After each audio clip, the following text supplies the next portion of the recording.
सुप्रभात। मैं कविता राय राजकीय वरिष्ठ उपाध्याय संस्कृत विद्यालय महापुरा जयपुर में विज्ञान की प्राध्यापक के रूप में कार्यरत हूँ।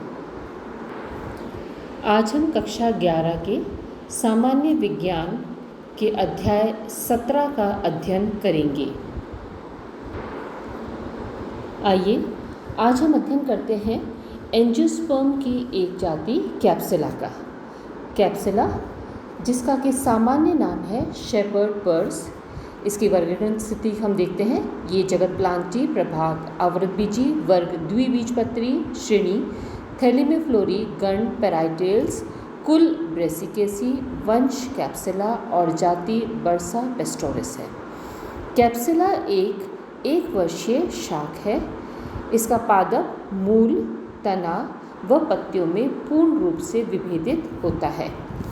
इसकी पत्तियां सरल एकांतर क्रम में तथा स्तंभिक होती है और इसका शिरा विन्यास जो है वो जालिकावत पाया जाता है।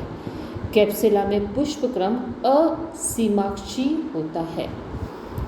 कैप्सुला का पुष्प एक उभयलिंगी होता है, अर्थात इसमें नर एवं मादा जननांग एक ही पादप पर एक ही पुष्प पुंज पर स्थित होते हैं और पुष्पासन पर लगे रहते हैं। कैप्सुला का पुष्प पूर्ण द्विलिंगी त्रिज्या सममित जायांगर एवं नियमित होता है। पूर्ण पुष्प हम उसे कहते हैं जिसमें पुष्प के चारों चक्र बाह्य दल पुमंग और जायांग उपस्थित होते हैं। पुष्प द्विलिंगी है, उसके अंदर नर व मादा दोनों जननांग उपस्थित हैं, त्रिज्या सममित जायांगर और नियमित हैं। पुष्प के बाहरी दो चक्र बाह्य दलपुंज और दलपुंज कहलाते हैं। ये पुष्प के सहायक चक्र होते हैं क्योंकि जनन में इनकी कोई भी भूमिका नहीं होती। ये दोनों चक्र बाह्य दलपुंज और दलपुंज जनन के काम में नहीं आते हैं। पुष्प के अंदर के दो चक्र पुमंग व जायांग कहलाते हैं। इन्हें हम पुष्प के आवश्यक चक्र कहते हैं क्योंकि ये जनन में भाग लेते हैं। आइए अब हम इन सभी चारों चक्रों का एक एक करके अध्ययन करते हैं। पहला चक्र बाह्य दल कहलाता है। बाह्य दल ये पुष्प का बाह्यतम चक्र होता है। इसकी प्रत्येक इकाई बाह्य दल कहलाती है। इसमें दो बाह्य व दो अंदर की तरफ कुल मिलाकर के 4 बाह्य दल पाए जाते हैं जो कि कोर छादी विन्यास में विन्यासित होते हैं। पुष्प का दूसरा चक्र दलपुंज कहलाता है। इसकी प्रत्येक इकाई दल कहलाती है। यह पुष्प का रंगीन भाग होता है। रंगीन होने की वजह से यह परागकण के लिए कीटों को अपनी ओर आकर्षित करता है।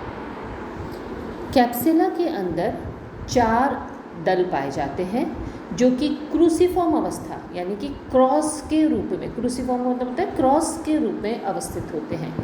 इसका प्रत्येक दल फलक और नख में विभाजित होता है। अब आप देख सकते हैं पुष्प का अनुदैर्ध्य काट। पुष्प का अनुदैर्ध्य काट जो है ये दिखा रहा है कि पुष्प के अंदर सबसे बाहर बाह्य दल पाया जाता है।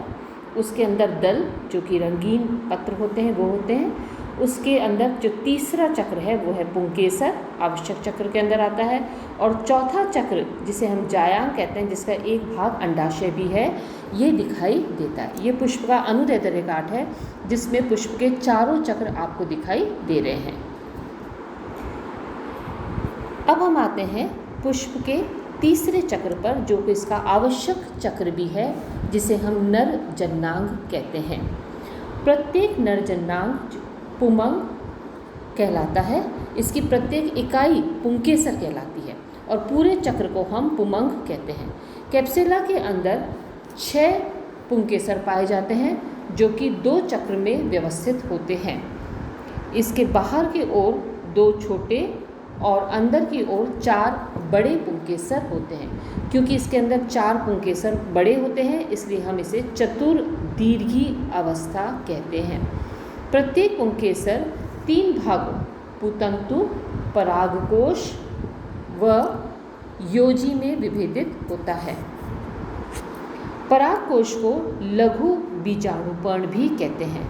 प्रत्येक पुंकेसर द्विपालित द्विपालित का मतलब इसके अंदर 2 पालियाँ पाई जाती है, एक ये और एक ये। द्विपालित होता है जिसके अंदर 4 लघु बीजाणु धानियाँ पाई जाती हैं, 4, 1, 2, 3 और 4 लघु बीजाणुधानी पाई जाती है। लघु बीजाणुधानी में लघु बीजाणु मात्र कोशिका के अर्धसूत्री विभाजन से लघु बीजाणु या परागकण बनते हैं। परागकण में बाद में 2 नर युग्मक पाए जाते हैं। ये जो आपको दिखाई दे रहे हैं 2 नर युग्मक पाए जाते हैं। पुष्प का चौथा चक्र जायांग या स्त्री केसर कहलाता है। यह पुष्प का मादा जननांग चक्र भी है। प्रत्येक जायांग वर्तिकाग्र, वर्तिका और अंडाशय, वर्तिकाग्र, वर्तिका और अंडाशय में विभेदित होता है। अंडाशय विभिन्न अंडकों से मिलकर बनता है।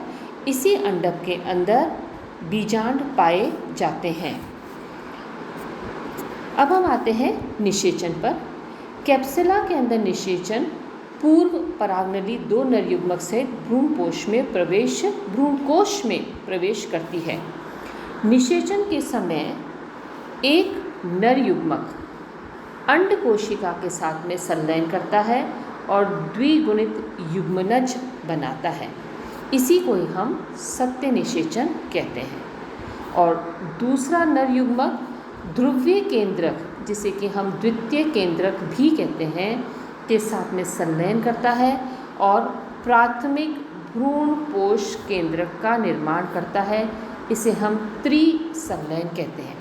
त्रिसंलयन इसलिए कहते हैं क्योंकि इसके अंदर 3 केंद्रकों का संलयन होता है, एक नर युग्मक का केंद्रक और 2 द्वितीय केंद्रकों के केंद्रक, तो 2 + 1 3, इसलिए ये त्रिसंलयन कहलाता है।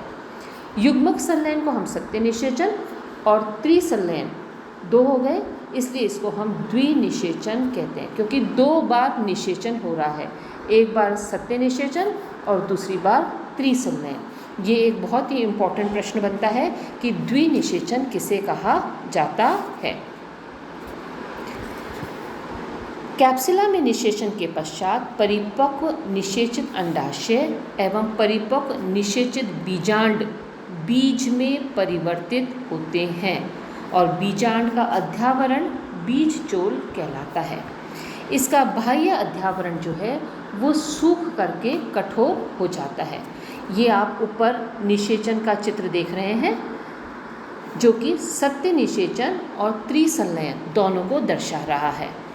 पहला वाला आप देखेंगे कि ये अंड कोशिका के साथ में नर युग्मक, अंड कोशिका और नर युग्मक दोनों में संलयन हो रहा है, इसे हम सत्य निषेचन कहते हैं, जिसके फलस्वरूप भ्रूण का निर्माण होता है। दूसरा निषेचन जिसमें ध्रुवीय केंद्र के साथ में नर युग्मक का निषेचन होता है, जिसे हम त्रिसंलयन कहते हैं, जिसके फलस्वरूप भ्रूणपोष का निर्माण होता है। तो यह चित्र जो है वो निषेचन को दर्शाता है।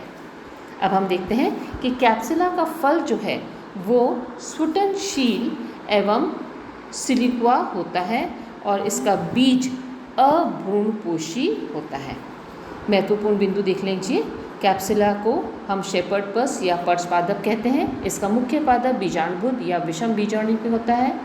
कैप्सुला का पुष्पक्रम असीमाक्षी होता है। कैप्सुला में 4 रंगीन स्वतंत्र दल होते हैं जो कि क्रूसिफॉर्म अवस्था के रूप में व्यवस्थित होते हैं। इसके पुष्प में 6 पुंकेसर होते हैं, 2 चक्रों में व्यवस्थित, 2 छोटे और 4 बड़े, इसीलिए हम इसको चतुर्दीर्घी कहते हैं। कैप्सुला में परागण कीटों के द्वारा होता है। कीट जो है वो इसमें परागण में मदद करते हैं। कैप्सुला का फल स्फुटनशील सिलिक्वा है और इसका बीज अभ्रूणपोषी होता है।